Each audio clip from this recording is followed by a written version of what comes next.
Okay, that's better, right?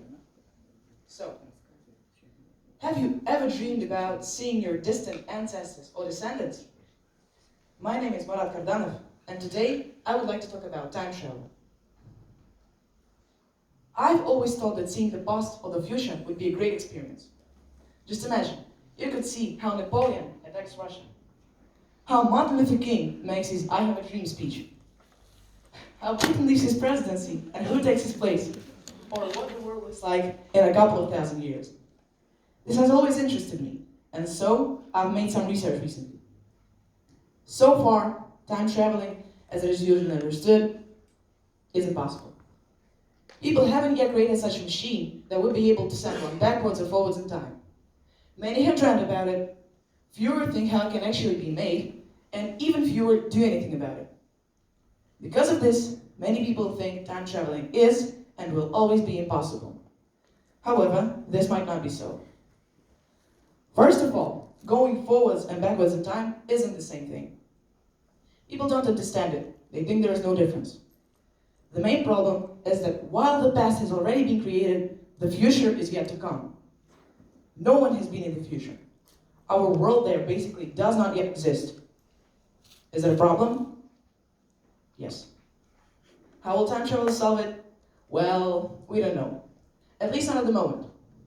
But let's say we had such a machine. There are so many different places to travel. For example, you could go to the past. Maybe a very distant past. But here's another problem. No one was expecting you there. Everyone was just living their lives. If you come up and interrupt them, this might lead to serious ramifications. Let's just imagine such a situation. You go back to the past and kill your grandfather. Because of this, your father isn't born, and neither are you. This is a time-traveling problem caused by the butterfly effect. Moreover, if you aren't born, you will never go to the past, you will never kill your grandfather, which means you are born and it all goes round and round forever. This is a time-traveling paradox named the dead grandfather paradox. You can find information about it online. For example, Frank Arstenius and Tim Maudlin, the professors of the Stanford University, wrote about it on their university's encyclopedia website. There, they describe how modern physics explains time traveling and also mention this paradox. Another problem we will have to face is that even our tiniest action in the past can lead to enormous changes in the present. For example, coughing on a cat in ancient Egypt might lead to complete extinction of life on Earth these days, because it could have brought some illness, which is fairly simple to cure now, but was absolutely uncurable those days. Well, let's say in our imaginary world, none of those problems exist. Well, then we can talk where I would like to go. My favorite destination would be the place and time when the very first forms of life were created.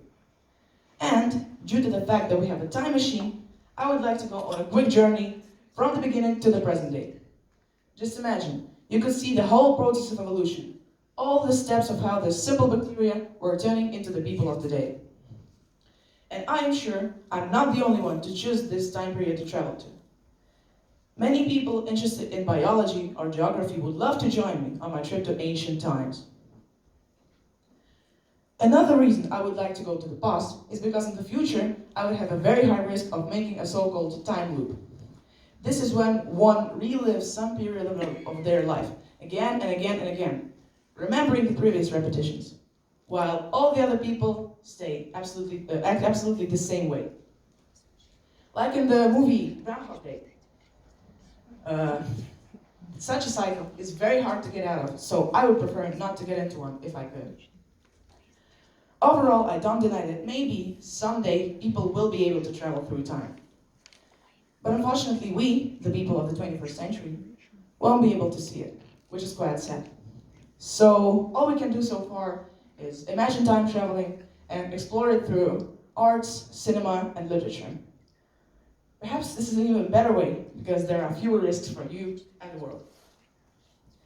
Thank you for your attention.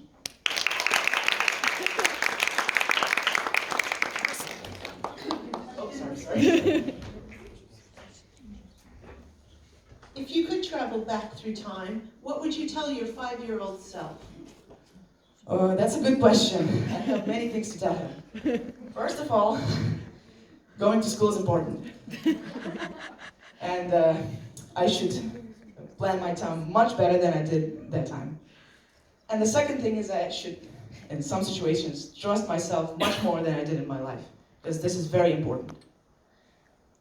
Thank you.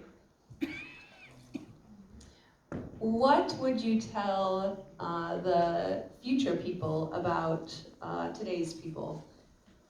Well, the future people will first, of course, have some history data about the today people, but of course this won't be full information about the today world.